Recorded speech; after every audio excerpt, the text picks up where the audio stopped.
Abra su Biblia, por favor, en Apocalipsis capítulo 2, versículos 1 al 5, vamos a leer. Estamos continuando con nuestra serie, El propósito de la iglesia. Este es el tema número 10, que se titula La iglesia que dejó a Jesús. Esta es una historia triste que sucedió a una iglesia. Es lo que vamos a leer, Apocalipsis 2, versículo 1. Escribe al ángel de la iglesia en Éfeso, el que tiene los 7 candeleros, las 7 estrellas en su diestra, el que anda en medio de los 7 candeleros de oro, dice esto: yo conozco tus obras y tu arduo trabajo y paciencia, y que no puedes soportar a los malos, y has probado a los que se dicen ser apóstoles y no lo son, y los has hallado mentirosos, y has sufrido, y has tenido paciencia, y has trabajado arduamente por amor de mi nombre, y no has desmayado. Pero tengo contra ti que has dejado tu primer amor.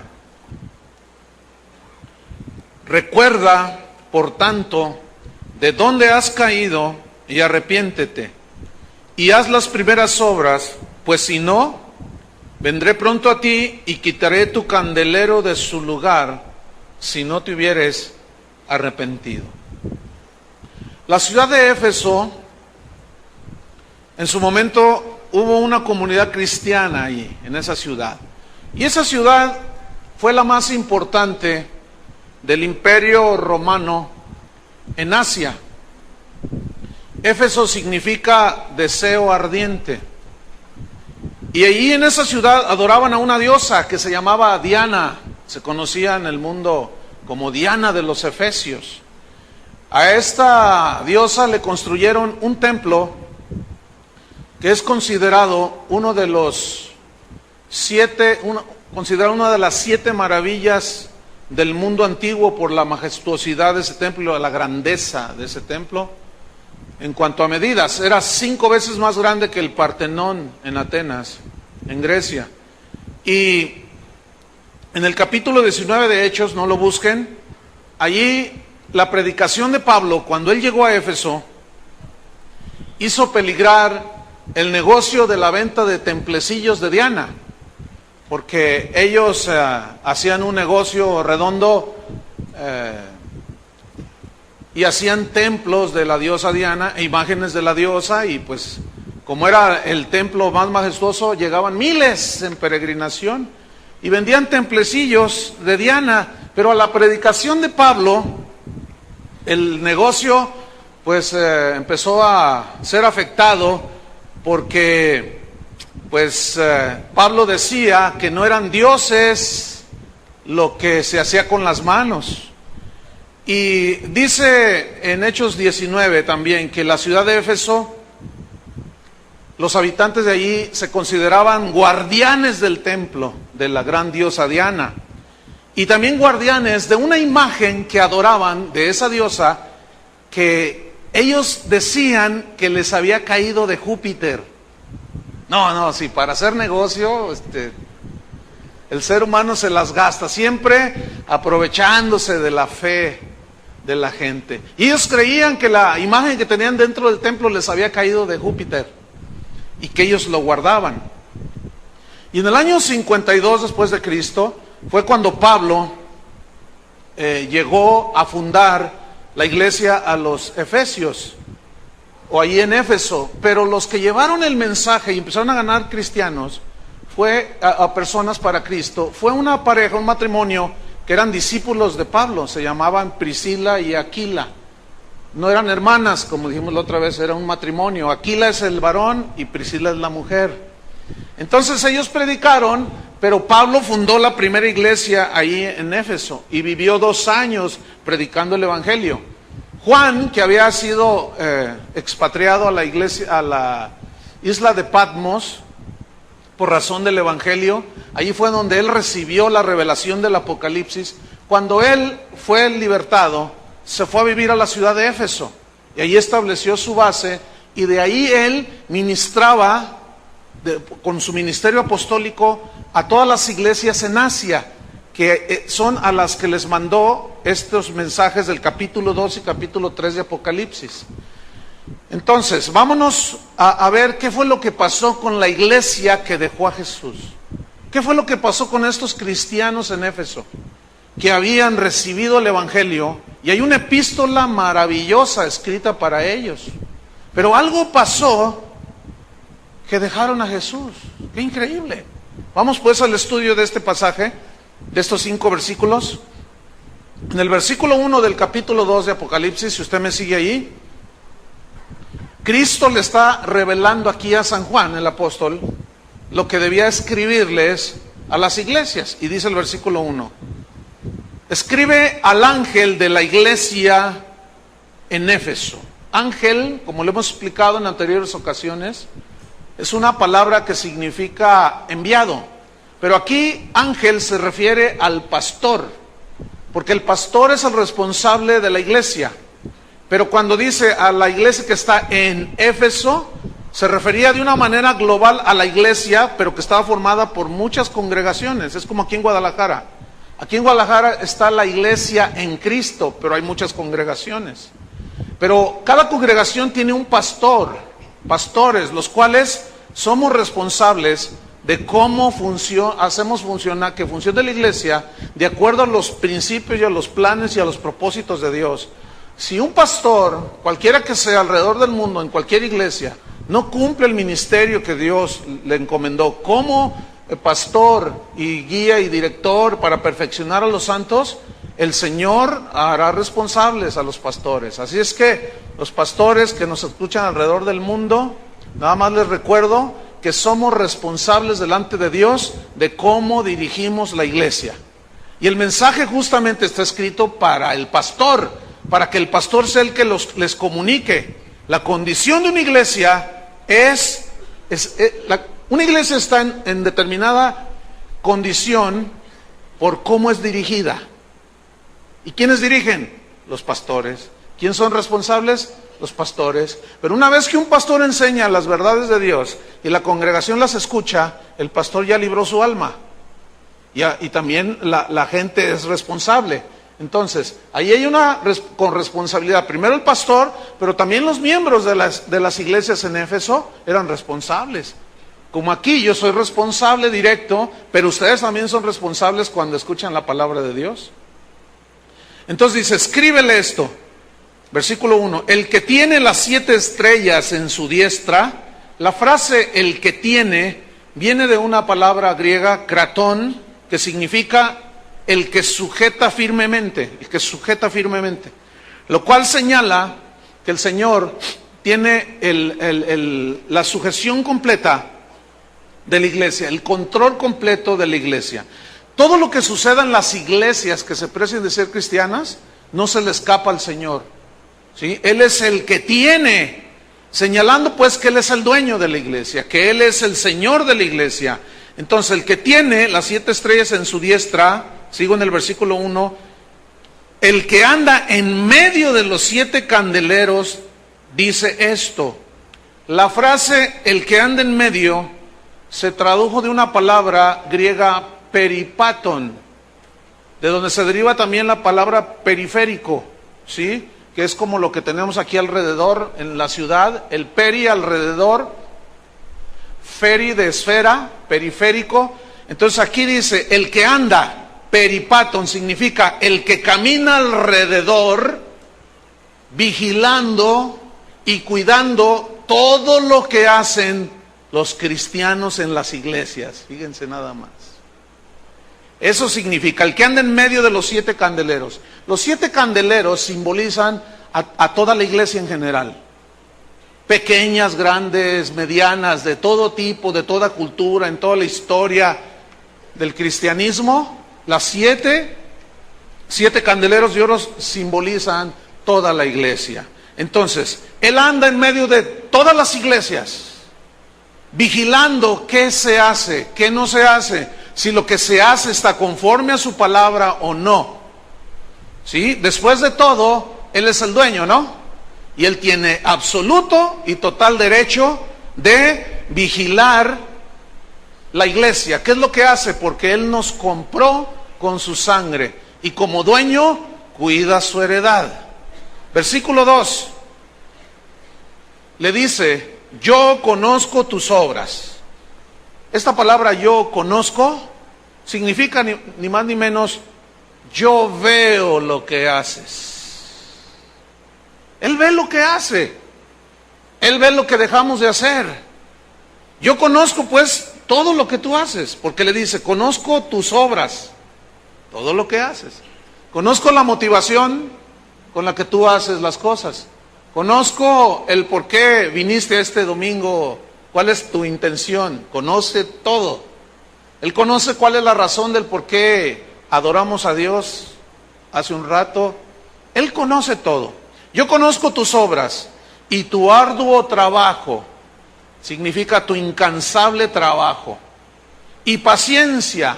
Ellos eran buenos para aguantar las pruebas. Habían crecido. Habían madurado. Y aguantaban las pruebas. Ellos sabían que las pruebas los hacían crecer, etc. Dice, yo conozco tus obras, tu arduo trabajo y paciencia. Estoy en el versículo 2. Y que no puedes soportar a los malos. La palabra malos se tradujo de una palabra que nos es familiar, que es la palabra griega kakos. ¿Ha oído esa palabra? Son unos cacos, o sea, unos malandrines. Pero kakos significa depravados. En este caso son depravados sexuales, pero también significa injuriosos, maleantes, malandrines, gente mala. Y Jesús les está aceptando y alabando lo que ellos hacían bien. Y si ustedes no pueden soportar a esta gente porque violaban los principios de Dios, y qué bueno, dice, ustedes no soportan a los cacos, qué bueno, pero sigue diciendo, y has probado, estoy en el versículo 2, a los que se dicen ser apóstoles y no lo son.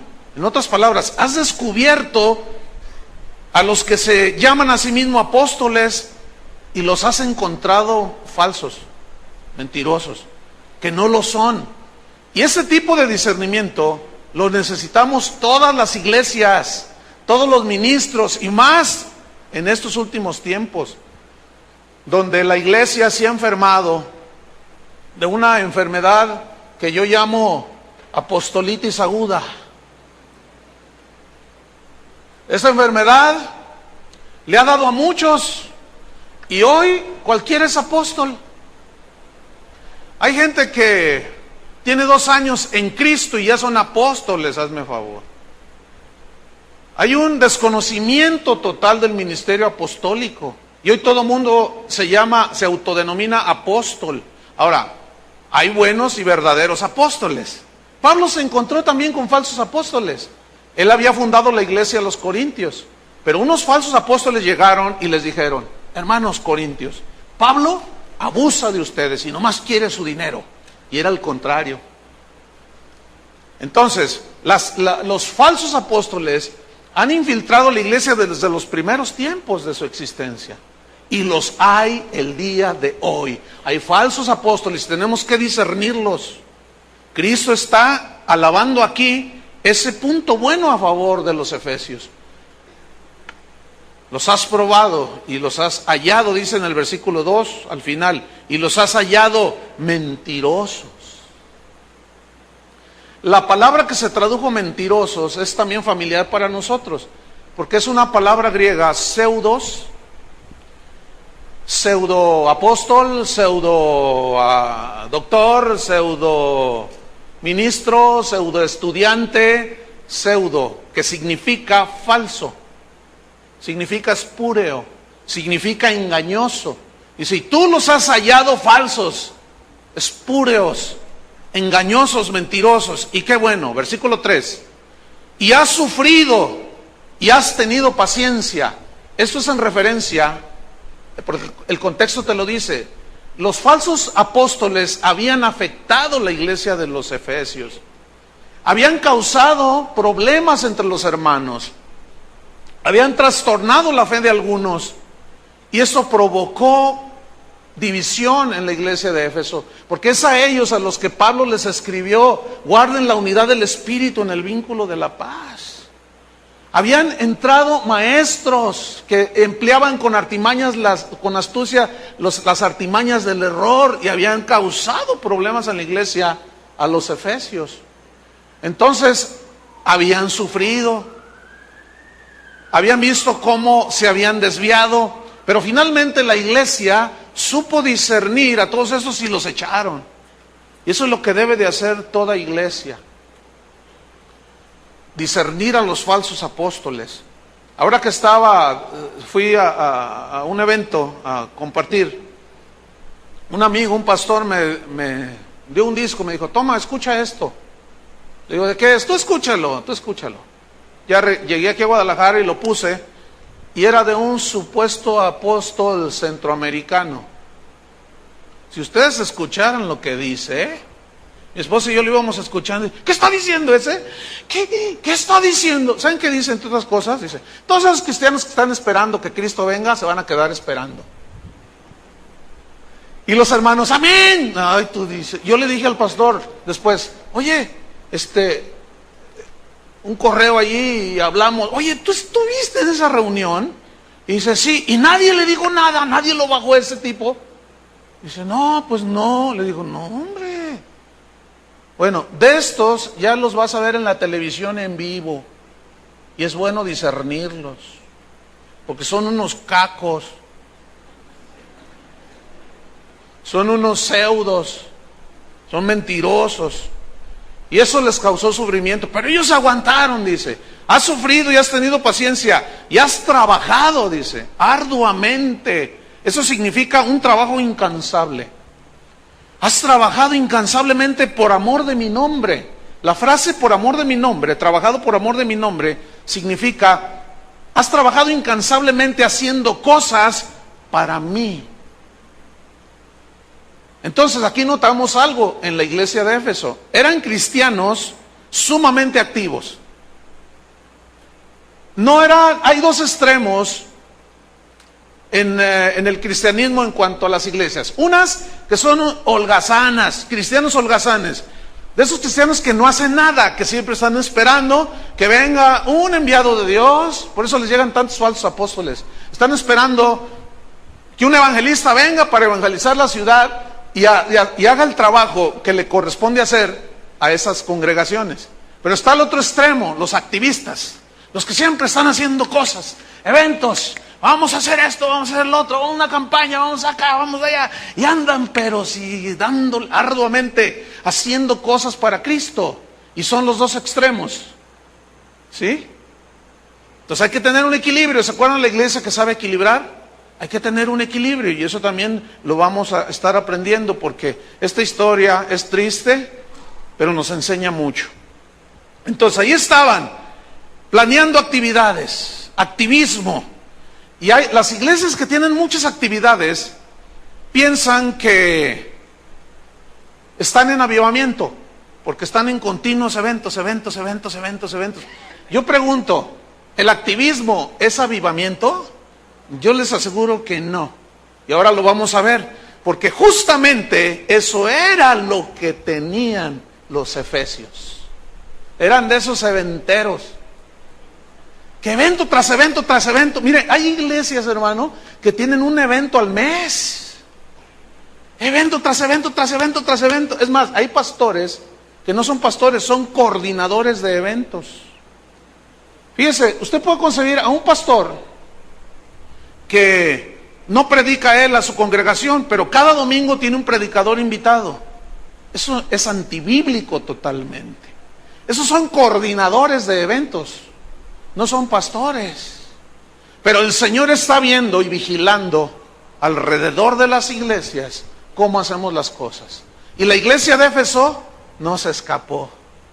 Yo conozco tus obras, pero comienza exaltándole lo bueno, porque todas las iglesias tenemos cosas buenas, pero también cosas que no le agradan a Dios. ¿Cuántos dicen así es? Que las cuales hay que corregir. Y en el caso de esta iglesia, fíjate el versículo 4.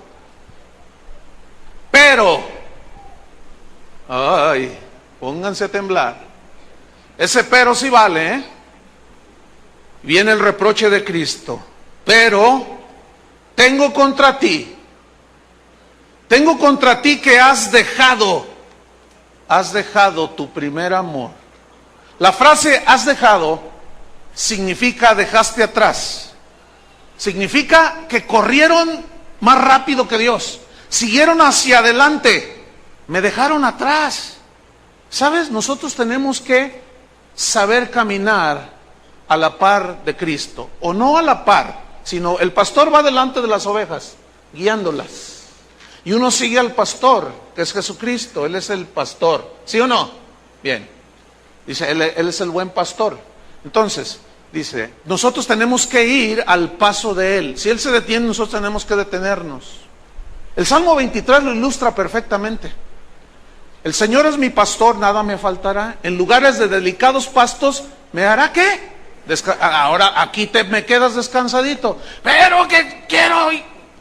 Tranquilo. ¿Se acuerdan que tiene su cayado, no? Su vara y su cayado. ¿La vara para qué creen que es? Ándele. ¿Sí? Entonces, dice, en lugares de delicados pastos me hará descansar. Junto a aguas de reposo me pastoreará. Ay, qué bonito, ¿no? Y luego dice, y aunque ande en valle de sombra de muerte, no temeré mal alguno. ¿Qué significa esa frase? Porque cuando ellos bajaban en los valles, había depredadores de las ovejas, lobos, leones. Y ese es el valle de sombra de muerte. Pero el pastor iba caminando y las ovejas tenían que seguirlo. Y tenemos que ir nosotros siguiendo al pastor, siguiendo al Señor. Pero estos corrieron más rápido y se adelantaron y lo dejaron allá atrás. Me dejaste, dice. ¿Has dejado? ¿Qué dejaron? Dice, tu primer amor. ¿Cómo es eso? En otras palabras, tu activismo. No, tú no querías que yo te hiciera pastar en delicados pastos. Tú querías correr y andar detrás. Tu activismo ha enfriado tu amor por mí. Eso es lo que les está diciendo. Se te fue la ternura del noviazgo. Se te olvidó la dulzura de la luna de miel. Has dejado tu primer amor. Eso es lo que les está diciendo. ¿Cuántos son casados aquí? Levanten su mano. ¿Se acuerdan cuando andaban noviando? ¿Se acuerdan, señoras, qué es lo que hacía tu esposo, en aquel entonces tu novio, para conquistarte? ¿Se acuerdan? Era bien caballeroso, ¿verdad que sí, señoras? Ay, era bien atento. Y era romántico. Y te bajaba la luna y las estrellas, ¿verdad? Y tú estabas embelesada porque te conquistó con palabras hermosas. Entonces, un día, pues ese enamoramiento te llevó al altar con él y te casaste con él. ¡Uy, la luna de miel! ¡Ay! ¡Qué bonito, romántico! ¡Aleluya! Pero después, algo pasó.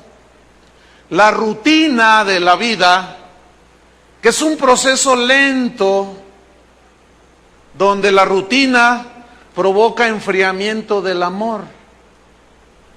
No se codeen, por favor, hermanos.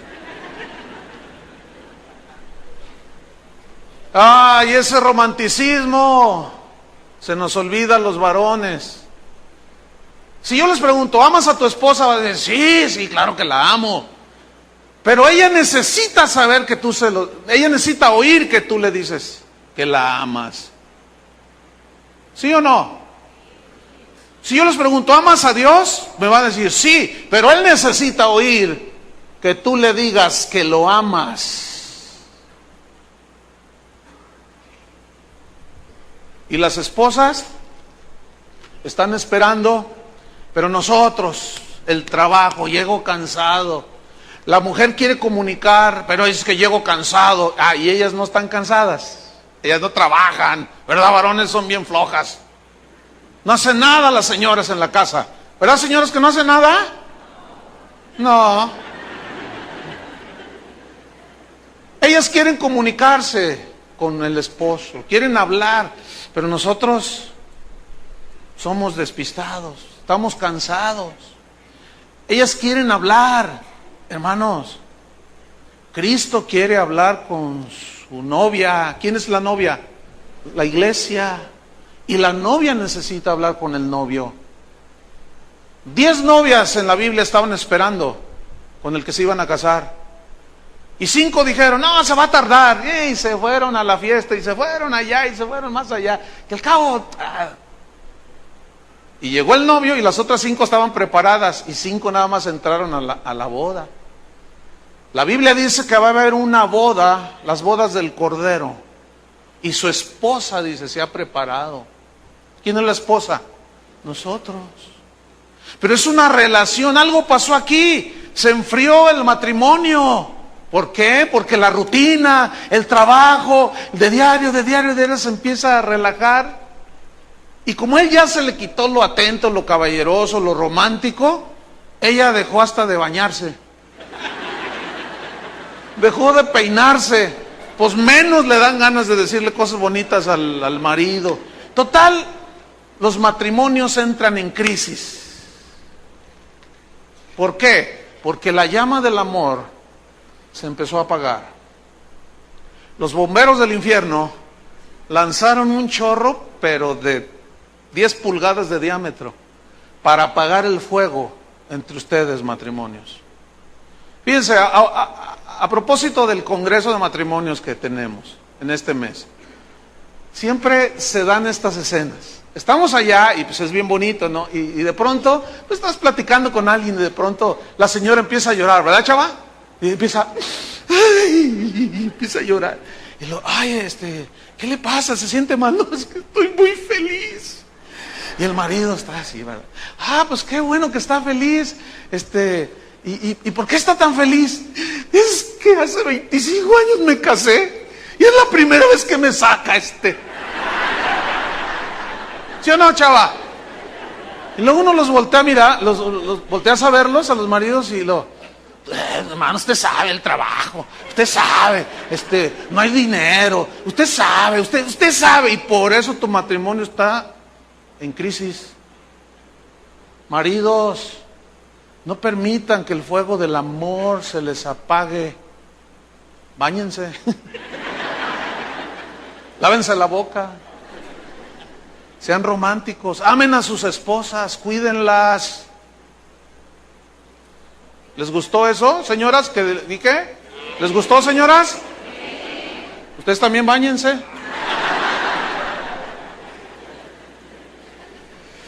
Ay, hermanos, descuidamos pues la relación entre pareja y hay unos que a los 2 años ya andan patinando. Ya están a punto hasta de separarse. Uy, pues ¿qué les espera si llegan a los 5 años? Ayer estaba una parejita aquí y me tomé la libertad de decirle, esa pareja que está ahí, hace poco casé al último de sus hijos, que le quedaba soltero, a todos los he casado, tenía 4. Y al último lo casé hace como 2 meses, 3 meses.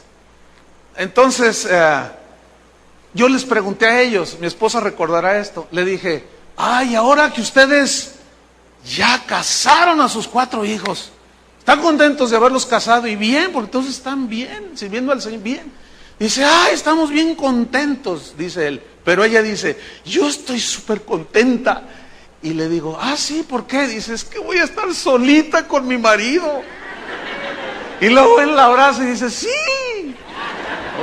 Yo dije, no, porque luego, fíjense, ¿han oído esto de hombres y aún de esposas, mujeres o hombres, indistintamente, que dicen, lo más importante? Yo acabo de ver una entrevista a un jugador de fútbol mexicano que juega en Europa y le preguntaron, ¿cuál es lo más importante en tu vida? Y dijo, mis hijos. Y estaba ahí la esposa.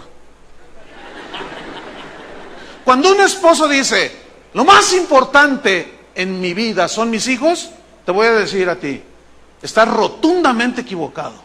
Estás mal, para que me entiendas. Pero también hay esposas que dicen, lo más importante para mí son mis hijos. Dice, señora, está usted rotundamente equivocada si sus hijos son lo más importante. Porque un día lo más importante para usted se va a ir. Se van a casar. Y de pronto vas a abrir los ojos y vas a ver a una señora allí. ¿Y usted quién es? ¿Cómo que quién? O sea, como se enfocó en lo más importante de sus hijos, descuidó la relación con aquella persona con la cual procreó esos niños, esos bebés, que hoy son ya grandes y ya se casaron. O al revés, la señora, ay, lo más importante son mis hijos. Como aquel, fíjense cómo se dan las cosas. Como aquel se le quitó todo lo romántico, todo el cuidado en la relación, se empezó a enfriar el amor. Entonces la mujer se centra en los hijos. Y ay, nomás ya se siente como gallinita ahí. Pues un día los pollitos crecen, se hacen gallos y se casan con una gallina. Y un día amanece y dice, ay, este viejo feo, ¿quién es? Y el viejo feo está ahí. ¿Cómo que quién soy? Le dice. Porque no se conocen, fíjense qué triste. Escuchen bien, lo mismo sucede con los cristianos en su relación con Dios. Ay, eso no les gustó. Exactamente la rutina. Voy a la iglesia, ya sabes a qué hora se empieza, ya sabes la rutina, agarras tu Biblia, y más, imagínense, si hay unos cantos rutinarios, tenemos 50 años cantando los mismos cantos, hay poder, una rutina, ya saben todo lo que van a decir, pasa la hermana Petrita a dar testimonio, ya sabes lo que va a decir, una rutina, toda una rutina, y eso, empieza a suceder lo mismo que en el matrimonio, pero en relación con Dios. Se empieza a enfriar el amor, haciendo otras cosas y descuidando acá la relación. ¿Cómo sucede esto? Es la pregunta. ¿Por qué nos enfriamos en nuestra relación con Jesús? Dice la Biblia que Él es el esposo de la iglesia. Y hay una historia que quiero que leamos en Lucas 10, versículo 38. Y una de las cosas que precisamente hacen enfriar la relación con Cristo es el activismo. Es el hacer muchas cosas para Dios y olvidarnos de Dios. Eso es muy peligroso y tenemos que aprender de esta historia. Lucas 10, 38. Vamos a ver qué sucedió aquí. Aconteció que yendo Jesús, está hablando de Jesús, de camino, entró en una aldea. Y una mujer llamada Marta le recibió en casa. Qué bonito, ¿no? Lo recibió en su casa. Si Cristo fuera en persona y tocara a tu casa y te dijera, ¿me permites entrar? ¿Qué harías? Lo recibirías, ¿no es cierto? ¿Cuántos recibieron ya a Cristo en la casa de su corazón? Fíjate qué bonito, le recibió. Y Marta recibió a Cristo en su casa. ¿Qué sigue? Esta Marta tenía una hermana que se llamaba María, la cual, sentándose a los pies de Jesús, oía su palabra. Ahora, yo quiero que ustedes imaginen de cuenta que acá en la pantalla atrás están viendo una película de esta escena. Llega Jesús, como que están viendo la pantalla, ¿no? Pues imagínense. Llega Jesús, entra, Marta lo recibe, Señor, pásale, y lo sienta. Y se sienta Jesús. Empieza a tomar un vaso de agua y en eso llega María. ¿Están imaginando? Y se postra a sus pies. Se sienta ahí. Quiero, ¿cómo va esa canción? Abrazarme a tus pies. Ayúdenme.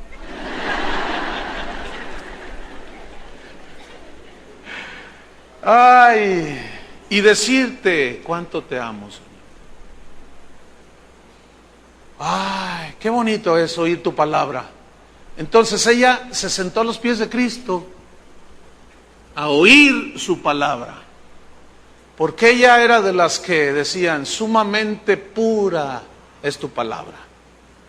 Cuán dulces son a mi paladar tus palabras, lámpara es a mis pies tu palabra, como cantamos hace un rato, y lumbrera a mi camino. Qué dulces son a mi paladar tus palabras. ¿A quién iré si solamente tú tienes palabras de vida eterna? Y Jesús le hablaba. No dice que hablaba con ella, Pero Jesús suele hablar palabras de amor. Y Jesús sabe consolar y sabe llenar el vacío del corazón humano.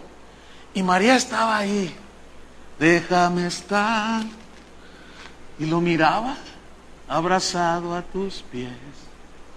Y Jesús la miraba y la amaba. Y María lo amaba. ¿Qué cuadro tan más bonito, ¿no?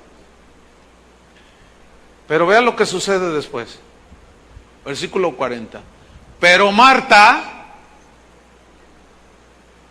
se preocupaba con muchos quehaceres. Aquí la palabra se preocupaba significa en el griego distracción. Se distraía con muchos quehaceres. Escúchame bien. Cuando tú andas haciendo para acá y andas contrarreloj y que llevas a los niños a la escuela, otra al trabajo y comes parado y te vas comiendo la hamburguesa. Llega un momento en que te distraes de las cosas que verdaderamente tienen valor y pierdes la paz. No hay nada más triste para un cristiano que pierda la paz. Y la preocupación por el qué será mañana, que luego entonces empiezas a afanarte, quiero una casa mejor, quiero eso. Por eso Jesús les dijo, no se afanen qué comerán, qué vestirán. No se preocupen, no se distraigan, porque eso los puedes distraer. Si tú vas conduciendo y vas pensando en otras cosas, luego a eso te suena el celular y vas hablando y vas a estrellarte, vas a chocar por distracción. Entonces dice que Marta se distraía, se preocupaba ¿con qué? Con muchos quehaceres. Escúchenme bien. Les voy a decir una verdad profunda. ¿Ya se amarraron el cinturón? A ver, háganle así.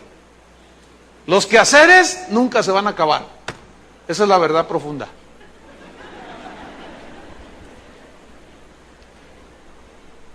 A veces yo le digo a mi esposa, ven, siéntate aquí. Espérame, es que siempre hay que hacer. Déjalo, mañana será otro día. Ven, siéntate, ándale. Ahorita vengo. Ya. Que hacer siempre va a haber, cosas que hacer siempre va a haber. Trabajo, mañana vas a ir a trabajar. Pero hay algunos que ya están pensando desde hoy en la mañana que se levantaron, mañana voy a hacer de negocio, mañana, ay Señor, bendice mi negocio mañana porque mañana voy. Y fíjate que mañana. Y llegan aquí todos amañanados. Que todos distraídos. Están en la alabanza y están. Pero están las Marías. ¿Cuántas Marías hay aquí? Déjame estar. Y están abrazados a sus pies. Y las Martas están. Ay, ¿a qué hora se acaba? ¿A qué hora se acaba porque tengo que ir a hacer esto? ¿A qué hora se acaba porque...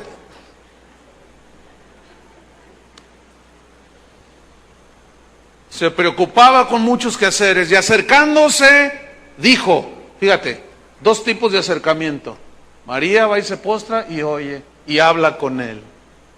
Pero esta se acercó y le dijo, Señor, ¿no te da cuidado que mi hermana me deje servir sola? ¿Sabes qué le estaba diciendo? Señor, eres un descuidado.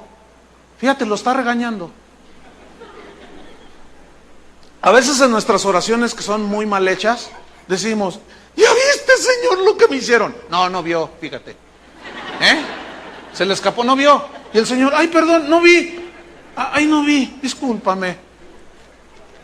Señor, ¿ya viste lo que me está pasando? No he visto, fíjate. El Señor no ha visto, ¿Y todo por qué? Porque estamos bien desubicados, bien desordenados. Cuando Dios hizo la creación maravillosa que hoy vemos, dice el Génesis, que la tierra estaba desordenada y vacía. Sí estaba, ¿no? Y el Espíritu de Dios dice que se paseaba sobre la faz de la tierra. Y de pronto dijo Dios, sea la luz, y fue la luz, y separó Dios la luz de las tinieblas, y fue el día, la noche, y comenzó a ordenar todo lo desordenado que estaba la tierra. Comenzó a ordenarlo. De tal manera que lo que hoy vemos en la creación es el orden maravilloso de Dios. El pecado nos desordenó y nos dejó vacíos. Pero un día recibimos la luz del Evangelio, brilló en nuestro corazón, nos arrepentimos, lavamos nuestros pecados en la sangre de Cristo y empezó una obra, Dios, de ordenación de nuestras vidas. Somos unos desordenados, eso es lo que somos, y vacíos. Pero llega Jesús, y si tú no lo oyes y te pones allí con Él, no te va a decir cuál es el desorden de tu vida, y no sabes. Por eso las señoras dicen, lo más importante son mis hijos, y cosas de esas. Y hay un desorden, y el Señor entra para poner orden. Eso es lo que quería meter, orden en la iglesia de Éfeso. La semana pasada recibí un correo muy, decía, hermano, dice, me gustan sus predicaciones, dice, pero cada que lo escucha usted, me doy cuenta que usted es un pastor frustrado. No se me dio el hermano que escribió. Dice, porque usted siempre está hablando de cosas, errores que cometemos los cristianos y las iglesias. Yo dije, pues ¿qué Biblia leerá este hermano? Jesús siempre estuvo corrigiendo todo, ¿sí o no? Los apóstoles, todas las epístolas son de corrección, ¿sí o no? Entonces dice, y se me hace que usted es un frustrado. Porque es más, yo vi un video, dice, a lo mejor está oyendo el que escribió esto, no sé. No, pues ahora te lo digo en vivo. No estoy frustrado. Es una persona contenta con Dios, viendo lo que Dios ha obrado. Dice, es que se le ve la preocupación en su rostro, porque vio un video. Lo que no entiende el amigo, el compa, el Martito,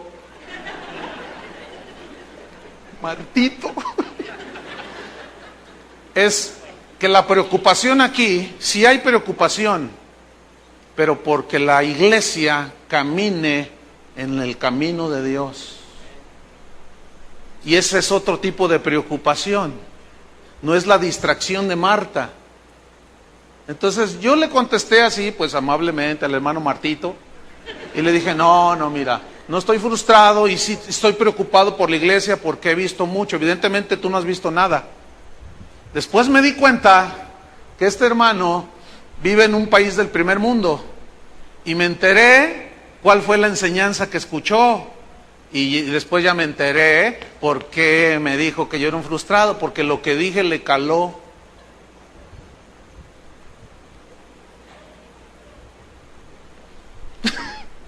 Pero no, es que Dios quiere ordenarnos, hermanos. Dios quiere ordenarnos. Esto es lo que quería hacer con la iglesia de Éfeso. Mira, has hecho muchas cosas bien, pero tengo contra ti algo, has dejado tu primer amor. Vámonos a la historia. Marta dice, Señor, ¿no te da cuidado que mi hermana me deje servir sola? Dile pues que me ayude. Uy, fíjate nada más. ¿Sabe que a nosotros nos han criticado, pero mire, a mí las críticas, viera cuánto me afectan? Nos dicen que nosotros nos pasamos horas allí cantando. Ay, ¿para qué tanto canto allí? Ay, sí, quiero abrazarme a tus pies.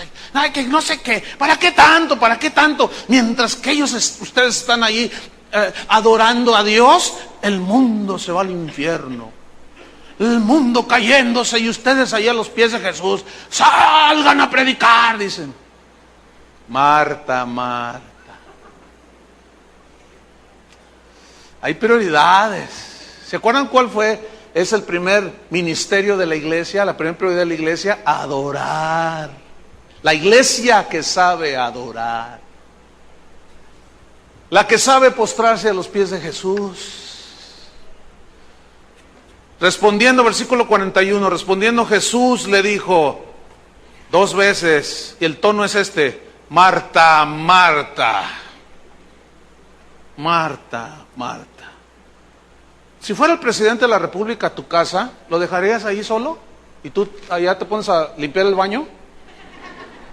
¿Hacer tu quehacer allá? Sería una desatención total, ¿no es cierto? Eso fue lo que hizo Marta. Y luego todavía lo llega y lo regaña, y aquella embelesada ahí, a lo mejor hasta llorando. de escuchar las palabras de Jesús? ¿Qué no te da cuidado, Señor? Marta, Marta, le dice, fíjate lo que le dice, afanada y turbada. Eso está duro, ¿eh? ¿Saben qué quiere decir turbación aquí, turbada? Que su mente está totalmente desubicada. En otras palabras, Marta, Marta, la desubicada. Cuando tú te afanas y violentas las prioridades de Dios, te desubicas. Por eso hay muchos cristianos desubicados que no saben ni qué. Fíjate lo que le dice, Marta, Marta, afanada y desubicada estás con muchas cosas. 42. Pero solo una cosa es necesaria, y María ha escogido la buena parte, la cual no le será quitada.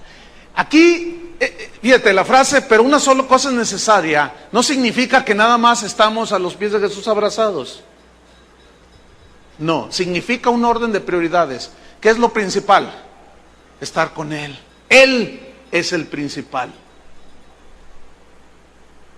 Tú estás con tantas actividades que ni caso me has hecho. Estás afanada ya, el creador del universo sentado en su sala y ni atención le dio. Eso se llama estar totalmente desubicado. ¿Por qué? Producto de su activismo. Una vez me sucedió algo que yo les he contado y está viniendo a mi memoria. Sucedió en un país ahí centroamericano. Fui invitado a un evento. A mí se me encomendó la predicación de la inauguración del evento. Yo tomé el avión, iba con buen tiempo, pero se atrasó. Salió retrasado el vuelo.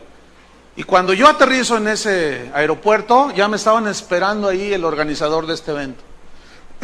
Y en cuanto me vio, córrele, Chuy, dice, porque tienes que llegar corriendo y te subes al púlpito, me dice. Y agarra el radio, ya lo tengo aquí está conmigo, ya vámonos, córrele, Chuy, rápido, canten otras dos. Y al rato, no, canten otras, de veras. En lo que llega el predicador, así hay muchos lugares donde dice, cántense otra mientras llega el predicador, cántense otra, no han llegado los hermanos. Y tienen la alabanza para esperar a los impuntuales, fíjate nomás. Y ahí va el impuntual del pastor, aquí fue de causa mayor. Y me dice, mira, te voy a dejar enfrente del auditorio y corres, te metes y ya predicas. Entonces yo me bajo y había como 2,000 personas afuera que no habían podido entrar al evento. Estaba lleno. Es como si aquí quisieran entrar otras 1,000, ¿dónde se sientan? Mira cómo está el auditorio.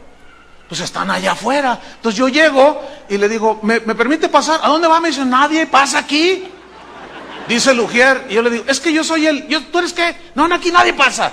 Yo le digo, hermano, es que mira, es que yo soy el... Y la gente decía, déjalo pasar, él es el pastor, es el predicador. No, aquí nadie entra, dice. Y yo me quedé allí. Dije, bueno, pues ¿qué hago? Ni modo que, órale, y me meto. Pues, ¿cómo, verdad? ¡Uy! Ya me meto, pues ¿cómo? Y me quedé allí junto a la puerta. Y ya llega el hermano que me trajo, que él era el organizador, y me ve en la puerta. ¿Qué estás haciendo aquí, Chuy? Le digo, no, pues es que el ujier no me deja. Dice, es el pastor, es el predicador. Ay, perdóname, pastor. Total, nos metimos. Y cuando vamos en el pasillo, me dice, oye, ¿no viste algún pastor allí que deba de entrar? Le dije, no. No hay nadie allí que deba entrar allá afuera, alguien importante. Le digo, no. Entonces, de broma, porque fue una broma, yo le dije, no, sí, espérame. Y vamos caminando. Sí, espérame, vi a alguien muy importante allá afuera. ¿A quién? Me dice. Vi a Jesús allá afuera. ¿A Jesús? Le digo, sí, él está afuera, no lo dejaste entrar. Mira, nomás todo lleno acá. Y Jesús está allá afuera. Y ya subimos, y entramos, yo me siento allí, ya estaban parados esperando, y él sube. Y dice, hermanos, y empieza a llorar. Yo dije, ay, ¿está llorando? ¿Por qué está llorando? Y dice, hermanos, espérense un momento. Dice, Dios me habló. Hemos hecho todo este evento. Nos hemos esforzado. Las coreografías, las banderas, todo, dice. Y en realidad no hemos invitado a aquel por lo cual hicimos esto. Y que empieza a orar pidiendo perdón. Y yo estaba ahí parado y dije, era una broma. El asunto es que Dios usó esa broma, fíjense, para hablarle a este hermano.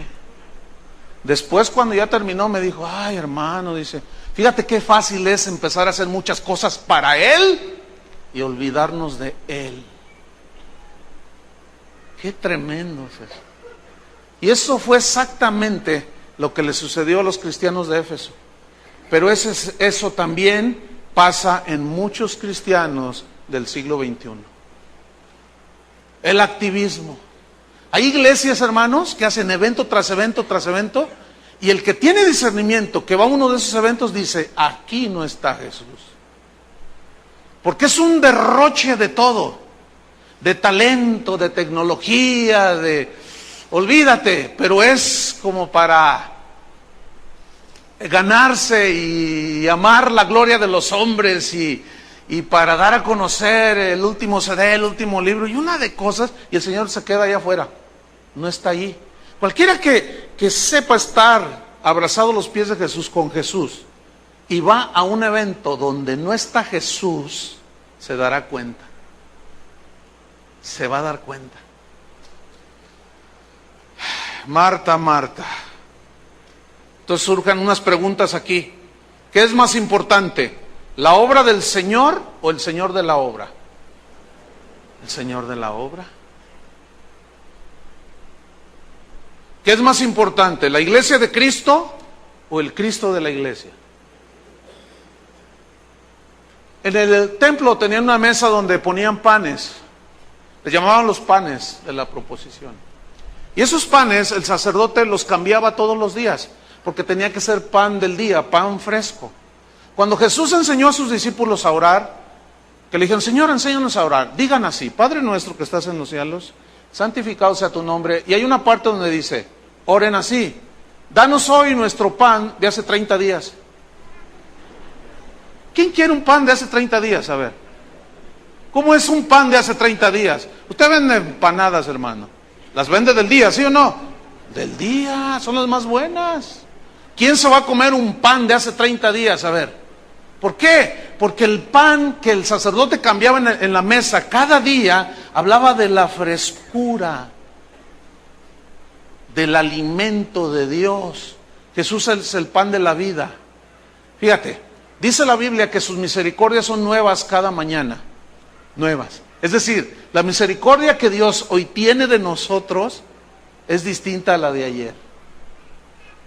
La misericordia de mañana será nueva. Así con nosotros, hermano, nuestra relación con Él. Él nos hizo nuevas criaturas para darle todos los días una acción de gracias nueva. Un cántico nuevo. Yo les urjo a los directores de alabanza aquí para que compongan cantos nuevos. Porque llega un momento en que ya sabemos los cantos, ¿verdad? Una vez que caemos en una rutina. Y una vez estaba en un lugar y estábamos pues un lugar, una congregación, y estábamos en la alabanza, ¿verdad? Y estábamos cantando ese coro antiguo de solo Dios hace al hombre feliz. ¿Lo han oído? ¿Cuántos lo han oído? A ver, ayúdenme. Solo Dios hace al hombre feliz, la vida es nada, todo se acaba. Solo Dios hace al hombre. Y estábamos ahí todos. Entonces yo estaba así junto al pastor y ya alguien por detrás a decirle algo, le dice, pastor, hace. Y luego él, solo Dios hace al hombre feliz, solo Dios hace al hombre feliz. La vida es nada, todo se acaba, solo Dios hace al hombre feliz. Y yo lo miré y le dije, oye, ¿qué onda qué onda, pastor? Le dije, ¿te fijas cómo ya hasta lo dices ya? Porque te lo sabes ya, una rutina. Cántico nuevo al Señor. Porque un cántico nuevo son palabras nuevas que tú le dices al Señor. Y esto mantiene la llama del amor ardiendo. Tenemos que ser frescos, enamorándonos cada vez más de Jesús. Imagínate una esposa que le dice a su esposo, mira, Pancho, la ley me obliga a estar contigo y aquí estoy, cumpliendo. Te voy a lavar la ropa. Tengo que cumplir y cumplo. te voy a hacer de comer, voy a cuidar a tus hijos, voy a hacer lo otro, voy a hacer la casa, todo, pero debes de saber que mi corazón es de otro, ¿eh? ¿Se imaginan una señora así? Pero yo cumplo contigo. ¿Se imaginan a una señora diciéndole eso a su marido? Bueno, pues eso es exactamente lo que hacen algunos cristianos. ¿Cómo? Yo ya cumplí. Yo ya cumplí con venir, ya cumplí. Luego te vas con el otro.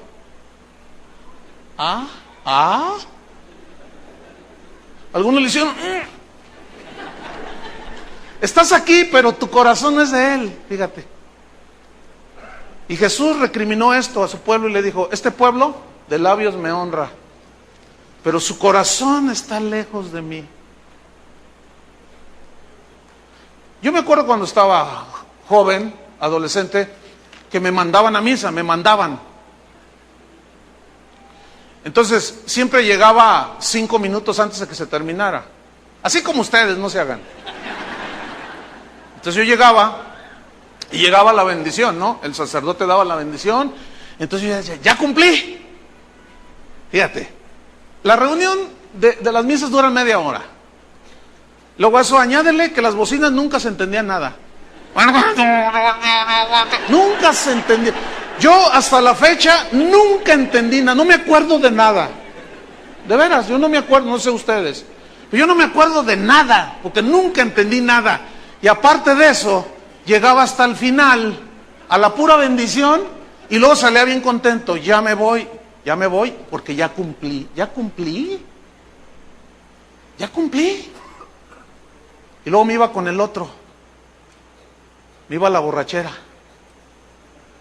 Un día, una prima mía, voy a confesar un pecado, que ya está perdonado. Una prima mía me dijo, oye, primo, ¿quieres ser mi compadre? Bautízame a mi hijo, ándale. Y yo le dije, pues sí, ¿cómo no? Claro, prima, vamos a ser compadres también. Entonces le dije, oye, pero ya te aceptaron que bautizan al niño, porque era madre soltera.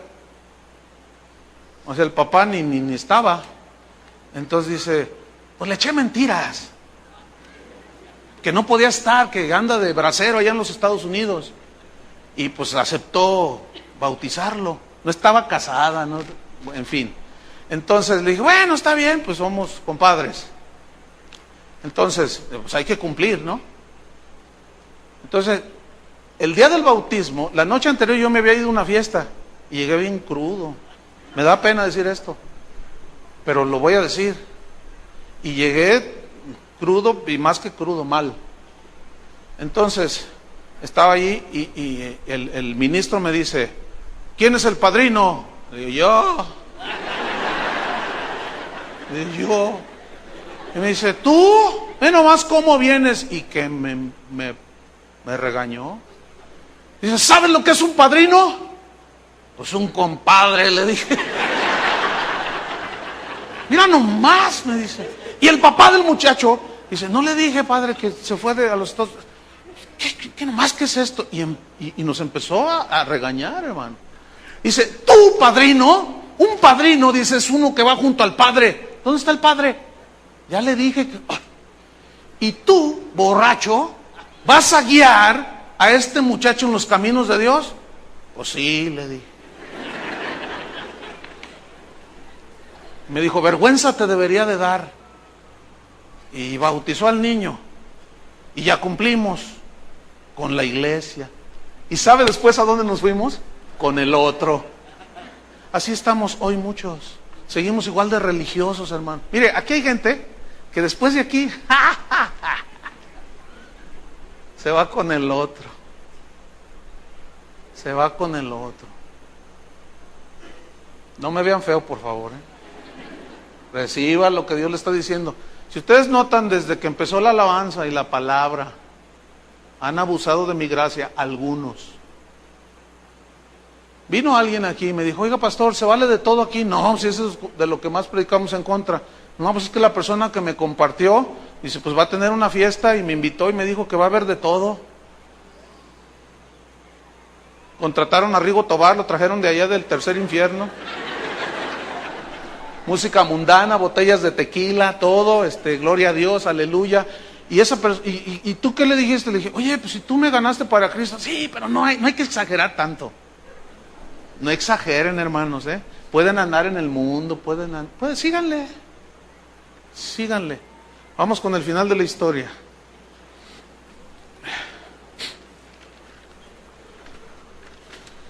Versículo 5. Vamos de Apocalipsis 2:5.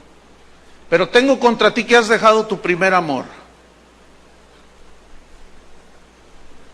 Recuerda, dice,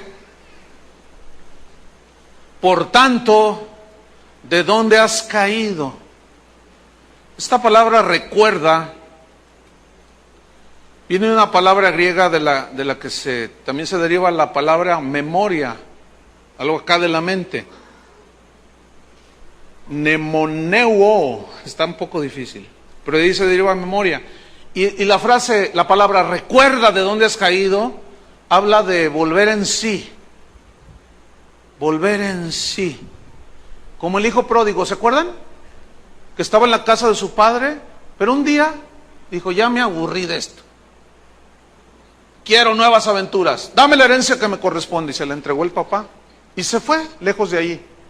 Y comenzó a vivir perdidamente, gastando todo su dinero con mujeres, en vicios. Pero un día se le acabó. Y sus amigos se le fueron. Y se puso a cuidar cerdos para ganar un poco de dinero para comer. Y no podía ni siquiera comer de lo que comían los cerdos. Y una vez estando allí cuidando estos animales, dice la Biblia, y volviendo en sí, dijo, en la casa de mi papá, allá con mi padre, todo tenía. Qué tonto he sido, pero ¿de dónde se me metió esto? ¿Dónde fue que me desquicié? ¿Dónde fue que me desubiqué? Allá no me faltaba nada, pero ya sé, me levantaré e iré a la casa de mi padre y le diré, Padre, he pecado contra el cielo y contra ti. Recíbeme como a uno de tus jornaleros. Y se levantó, dice, y puso manos a la obra y llegó. Y cuando el papá lo miró de lejos, dice que le dijo a sus siervos, rápido, traigan un vestido nuevo, sandalias nuevas. Pongan una bañera, le vamos a bañar. ¿Qué va a haber? Y maten un becerro gordo, va a haber una reunión de alabanza, una fiesta va a haber. ¿Por qué? Miren quién viene allá. Y venía su hijo todo maloliente, desarrapado, había perdido peso, todo mal. Y cuando lo miró y se acercó, le dijo, Padre, he pecado contra el cielo y contra ti. Volvió en sí. Y el padre lo abrazó, lo bañaron, le puso un vestido nuevo, zapatos nuevos, un anillo de oro. Y le dice, pero no es necesario, papá. Dice, no, dice, porque mi hijo andaba desquiciado, andaba desubicado, se fue y vivió perdidamente y andaba mal y mi amor por ti, hijo, nunca se ha acabado. Tú estabas mal, pero mira, has regresado. Y le hizo una fiesta. Yo le pregunto a ustedes y a los que escuchan por internet, ¿qué mal nos hizo Jesús para cambiarlo? Si solo vino a hacernos bien. ¿Por qué lo dejamos así? Nada más porque sí, con un activismo. Recuerda por tanto de dónde has caído y arrepiéntete. Da la vuelta, eso significa arrepentimiento, dar la vuelta y regresar. De la dirección donde ibas, das la vuelta y te regresas. Significa cambiar la forma de pensar en cuanto a Dios, tu esposa, tus hijos, tu trabajo, el dinero, que te ubiques de nuevo, ordena tus pensamientos y aléjate de aquello que enfrió tu amor por mí. Déjalo a un lado, o es más valioso. Miren, cada vez que yo voy a esos países del primer mundo, los pastores me preguntan, oye, ¿cómo son los hermanos allí en Guadalajara? ¿Cómo que cómo son? Sí, ¿cómo son? Les digo, no, pues son Chivas. Todos le van a las Chivas allá. No, Chuy. No, bromeando, ¿no? No, es que, ¿cómo son allá? Mira, es que acá, en Estados Unidos, los hermanos son fríos en su relación con Dios. Se paran cada mes Mira, allá hay hermanos que tienen hasta 3 trabajos, están tan afanados, quieren carros nuevos, quieren casas nuevas, y todavía, dice, a eso le atizan los predicadores de la prosperidad. Estamos en una condición deplorable, y los pastores. El otro día Memo Gómez, el misionero que está de parte de Casa de Oración en California, dijo, fíjate, había un hermano que llegaba a la congregación y ellos tienen en el estacionamiento una parte donde son piedritas, ¿no? Y otra parte pavimentado. Y si su auto no le estacionaba donde estaba pavimentado, se iba. No, yo no dejo mi auto allí. ¿Esos son cristianos? Uf. ¿Cómo son allá? Dice, porque acá agarran trabajos, se afanan, el overtime. O sea, los extras. Están ahí en su trabajo y como ganan por horas, oye, ¿te puedes quedar otras 2 horas? O puedes venir mañana domingo, si trabajas 5 horas te voy a dar $200. Sí, sí vengo, gracias Señor, dicen. Por tristes $200 cambian a Dios, de estar postrados a sus pies. Qué condición tan más triste y lamentable y miserable. Por $200, hermano. Que sean 500, que sean 1000. En los Estados Unidos, que es uno de los países del primer mundo, se está dando cada vez más que las reuniones de los cristianos, antes se la pasaban a los pies de Cristo, y ahora reuniones difícilmente llegan a 1 hora de duración. Ya, no quieren estar, ya. Una vez un pastor me dice, hermano, mira, tienes para predicar tanto, dice, si tú no terminas a la hora, la gente se va a empezar a ir, porque aquí la gente es muy exigente, dice. Y dije, bueno, está bien, yo les predico 15 minutos. Fíjense cómo somos, ¿eh? Pero 1 hora para el Señor se les hace larguísima, y 3 horas en el cine se les hacen muy cortas. 4 horas para ir a ver la final del fútbol americano. Y 1 hora en la iglesia se les hace muchísimo. Un billete de $20 se les hace grandísimo cuando hay que darlo en la ofrenda. Pero en el centro comercial se les hace chiquito. Así están los cristianos de hoy, hermano. Cambiamos a Jesús por cualquier $20, por cualquier carro y cualquier cosa. Yo pregunto, ¿eso es justo? Vean lo que sucedió con esta iglesia. Arrepiéntete y haz las primeras obras. O sea, la calidad de la relación. Pues si no, ahí, agárrense, agárrense, cristianos del tercer mundo. Pues si no, viene la advertencia de Jesús, vendré pronto a ti. Ay, esto es individual y colectivo. Vendré pronto a ti y quitaré tu candelero de su lugar. ¿Qué es un candelero? Donde pones las candelas, las velas, para alumbrar. Jesús dijo que somos la luz del mundo, ¿se acuerdan?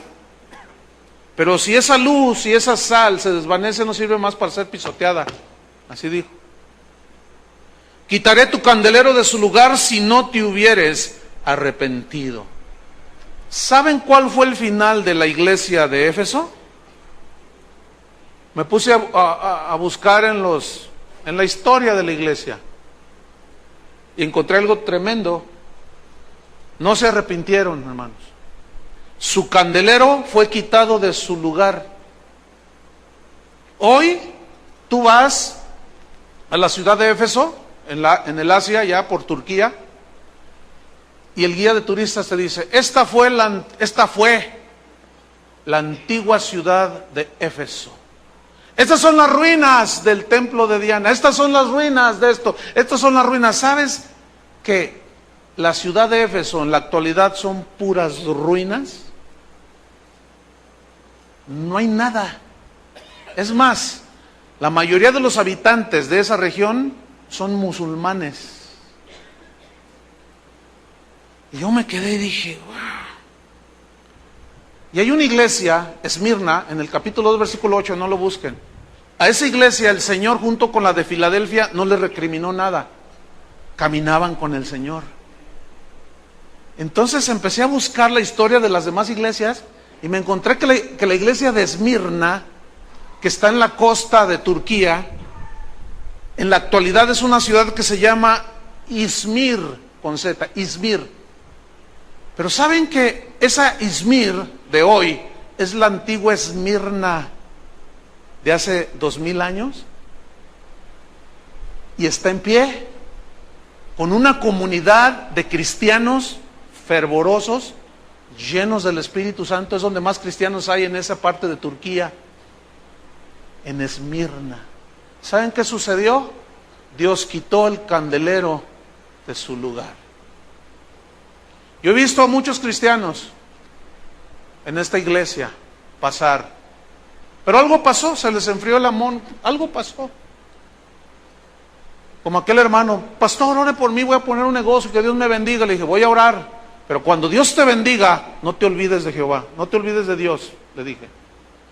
Cuando prosperes. No, hermano, ¿cómo cree? Y vino 2, 3 domingos, después se desapareció. A los 6 meses llega. Le digo: oye, hermano, ¿dónde has estado? Es que Dios me ha bendecido, hermano, ya tengo hasta 2 sucursales. Y mira, hermano, ya tengo una flota de camionetas, me dice. No sé si esté aquí el hermano ahorita, no sé. Vale, en este caso es una ventaja estar medio, porque no veo muy bien, veo medio borroso. Entonces no sé si está. Y dice: no, dice, Dios me ha bendecido bien tremendo. Le digo: sí, pero ya te olvidaste de Dios. ¿Por qué ya no vienes? Ay, hermanos, el trabajo no me permite. Ah, le digo, yo te lo dije. Y fíjate lo que le dije: ten cuidado porque Dios te ama. Y me miró: ¿qué me quiere decir? Ten cuidado, le dije, porque Dios te ama. ¿Entienden lo que le quise decir? Se desapareció. Como a los 6 meses, termina una reunión como dentro de un momento, y estaba allí parado, y estaba así. Dije: no, ya. Le toca su turno para hablar conmigo. ¿Cómo estás? Hermano, el negocio se me vino para abajo. Dale gracias a Dios, le dije. ¿Cómo gracias a Dios? Le dije: sí, porque mira, te estaba alejando de Dios. No supiste manejar todo eso. Yo te dije: ten cuidado porque Dios te ama, y Dios al que ama, disciplina. ¿De qué te sirve ganar todo si pierdes tu alma y te alejas de Dios? ¿De qué te sirve? Y Dios quitó su candelero de estos. Yo he visto en esta ciudad infinidad, docenas de iglesias que empiezan, y al rato, mire, esos locales que rentaron, algunos son consultorios de dentistas, otros son centros nocturnos, otros, ¿dónde están? Quitó su candelero. Me encuentro a mucha gente cuando salgo, donde quiera me los encuentro.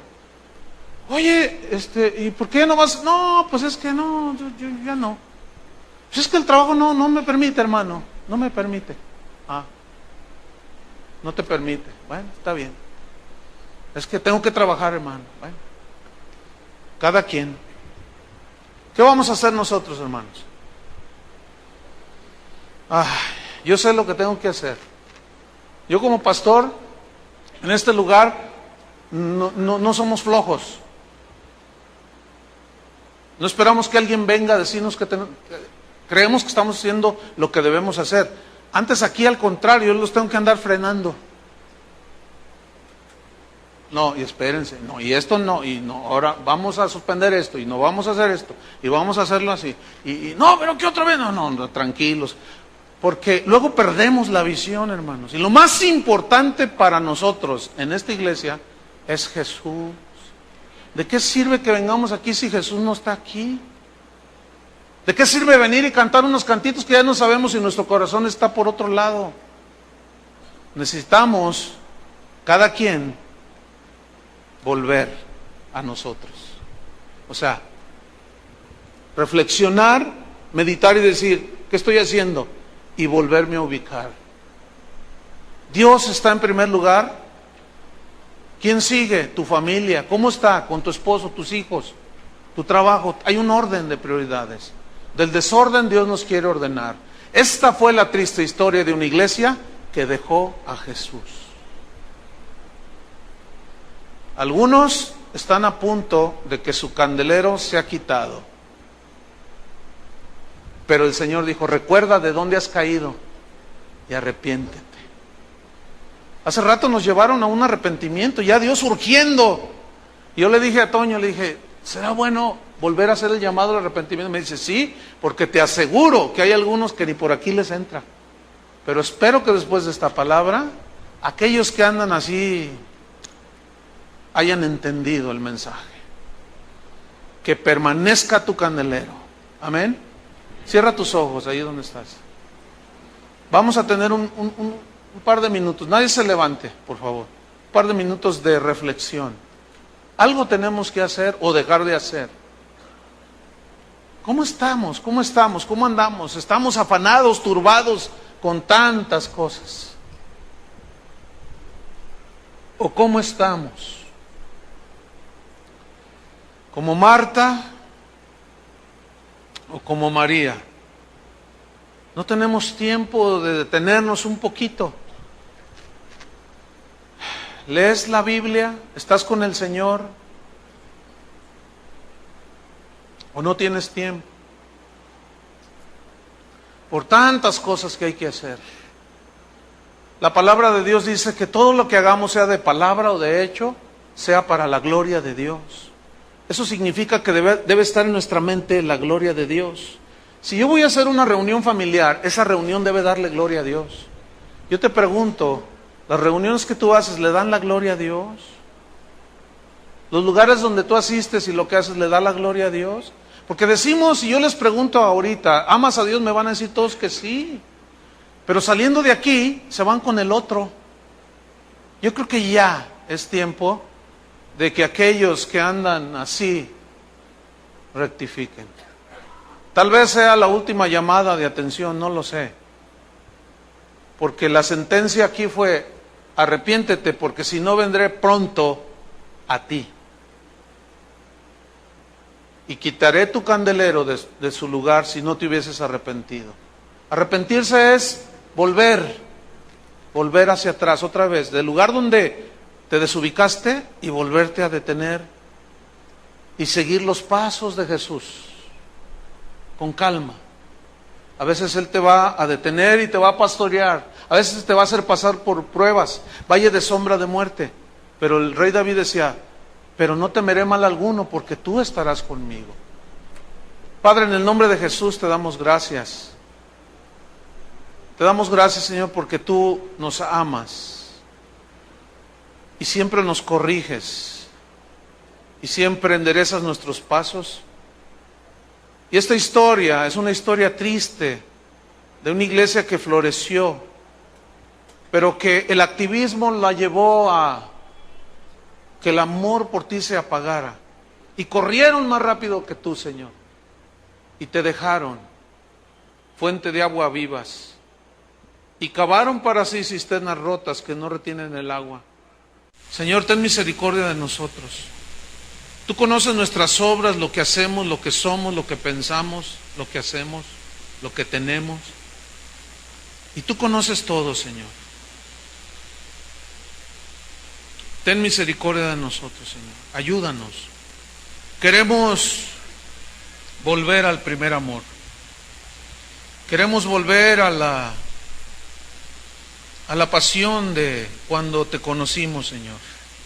Que todo era tan hermoso y hablábamos de ti, nos levantábamos cantando, continuábamos cantando, escuchábamos alabanzas, leíamos tu palabra, oíamos grabaciones, predicábamos de ti, hablábamos, testificábamos, estábamos contigo, se nos hacía lejos el día jueves, el día domingo para venir como un cuerpo, como la novia para adorarte. Pero la rutina, Señor, es una enemiga implacable. Y tal vez esa rutina ha llegado a nuestras vidas, Señor. Queremos sacudirnos de todo esto, Señor, y renovar nuestros votos contigo. Pónganse de pie, hermanos, por favor. Levanten sus manos a Dios como una señal de rendición. Jesús dijo, no puedes servir a dos señores. No puedes servir a dos señores, es imposible. No puedes servir a dos señores. O amas a uno y después al otro. No podemos amar a Dios y amar al mundo, no, es imposible. Levanta tus manos al Señor. Renueva tus votos con Él. Si Dios te habló, haz caso a la voz de Dios. Así es, muy simple. De aquí depende que tu candelero permanezca encendido. De ti depende solamente. No de mí. Yo debo cuidar mi candelero, que es mi vida, mi relación con Cristo. Si alguno comete pecado, dice, tenemos un abogado para con el Padre, Jesucristo. Si confesamos nuestros pecados, Él es fiel y justo. Señor, confesamos que tal vez hemos estado afanados, turbados, con muchos quehaceres, y eventualmente nada más nos aparecemos aquí, allá cada mes, y buscamos otras cosas. Y después entramos en ese desquiciamiento mental y corremos hacia ti. Pero es mejor estar caminando día con día. El pan era cambiado todos los días para que estuviera fresco. Una fresca gratitud, una fresca acción de gracias, una fresca alabanza, cada día. Y tú vas a ver cómo el amor hacia Dios crece y crece y crece. Necesitamos enamorarnos más de Jesús. Los tiempos cada vez son peores, hermanos. Y Cristo dijo que por haberse multiplicado la maldad, el amor de muchos se enfriará. Cuida tu casa, cuida, cuando digo tu casa me estoy refiriendo a tu corazón. Cuida tu vida, cuida a tu esposa, a tus hijos. Ama a tu esposa. Pero sobre todo, ama al Señor Jesús con todo tu corazón. Amén. Que Dios los bendiga.